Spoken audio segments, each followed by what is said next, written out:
कितनी अलर्ट है उत्तर प्रदेश की सरकार, पुलिस आज रात के जश्न को लेकर? देखिए, बड़े मेट्रो सिटीज की तरह मीनाक्षी यहाँ पर नाइट कर्फ्यू तो नहीं लगाया गया, लेकिन गाइडलाइंस को सख्ती से पालन करने का निर्देश साफ तौर पर दिया गया है। नोएडा बड़ा हब माना जाता है उत्तर प्रदेश का, जहां पर लोग पार्टी करने के जाते हैं, एनसीआर का एरिया आता है। लेकिन उसके बाद अगर नंबर आता है तो लखनऊ, आगरा और दूसरे और शहर हैं जहां बहुत सेलिब्रेट लोग करते हैं न्यू ईयर को। हम इस वक्त लखनऊ में उस जगह पर हैं जहां आमतौर पर अगर न्यू ईयर का सेलिब्रेशन होता तो ये पूरा इलाका सजा रहता, भीड़ से भरा होता, शाम से ही भीड़ हो जाती है। लेकिन इन गाइडलाइंस के चलते जो कि इजाजत दी गई है, सिर्फ यहां सख्ती से दी गई है, उसमें साफ तौर पर कहा गया है कि कहीं किसी के यहां अगर आयोजन है तो उसके लिए पहले से ही जिलाधिकारी से परमिशन लेनी होगी।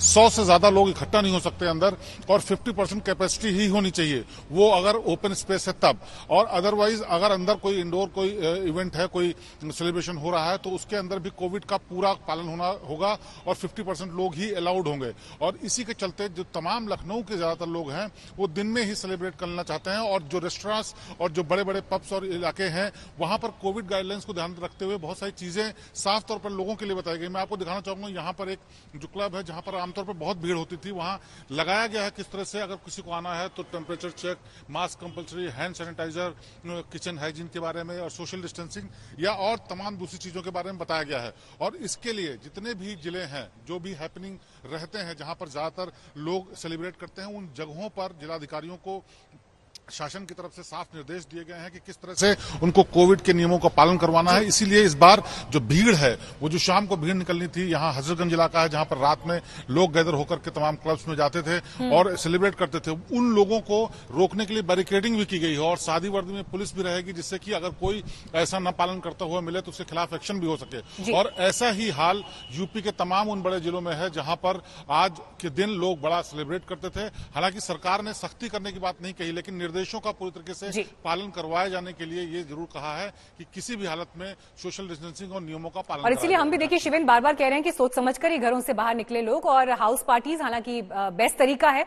चंडीगढ़ चलते हैं सत्येंद्र, बड़ी ही खूबसूरत और पीसफुल सिटी है चंडीगढ़। नए साल के जश्न के लिए लोग वहां पर रुक भी करते हैं, दिल्ली एनसीआर से खास तौर पर।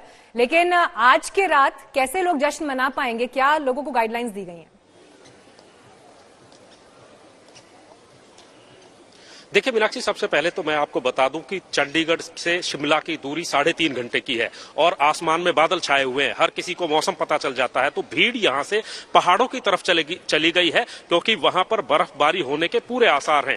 प्लस हिमाचल में नाइट कर्फ्यू नहीं है, पंजाब में नाइट कर्फ्यू है। चंडीगढ़ का नजारा मैं आपको दिखा रहा हूं, सेक्टर 17 है और यहां पर जो हल्की हल्की भीड़ दिखाई दे रही है, इसे देखकर आप अंदाजा लगा सकते हैं कि लोग सोशल डिस्टेंसिंग का पालन करते हुए घरों से बाहर निकल रहे हैं। और पिछले साल जब हमने यहां से नई साल की कवरेज की थी, तो यहां पर पीछे एक बहुत बड़ा स्टेज बना हुआ था जिसमें सेलिब्रिटीज की परफॉर्मेंस रखी गई थी और हजारों की तादाद में क्राउड यहां पर मौजूद था। हालांकि अब की बार घरों से निकलने की पाबंदी नहीं है, क्योंकि चंडीगढ़ में नाइट कर्फ्यू नहीं है। लेकिन फिर भी जो डिस्क पब रेस्टोरेंट्स हैं, वहां के लिए दिशा निर्देश बनाए गए हैं कि सोशल डिस्टेंसिंग की पूरी पालना करनी है, 200 से ज्यादा भीड़ नहीं होनी है, 50% ऑक्यूपेंसी खाली रखनी है। और कुल मिलाकर चंडीगढ़ पुलिस ने ट्रैफिक पुलिस के अलावा सादी पुलिस के भी जितने भी लोकल पुलिस स्टेशन हैं, उनको भी नाके लगाने के आदेश दिए हैं। एल्को सेंसर रहेंगे, अगर किसी के ऊपर शराब पीने का या कोई नशे का वो मिलता है तो उसका मेडिकल कराया जाएगा। चंडीगढ़ सेक्टर 17 का ये नजारा भी हम आपको दिखा रहे हैं। हालांकि तापमान अभी यहाँ पर 15 डिग्री सेल्सियस है,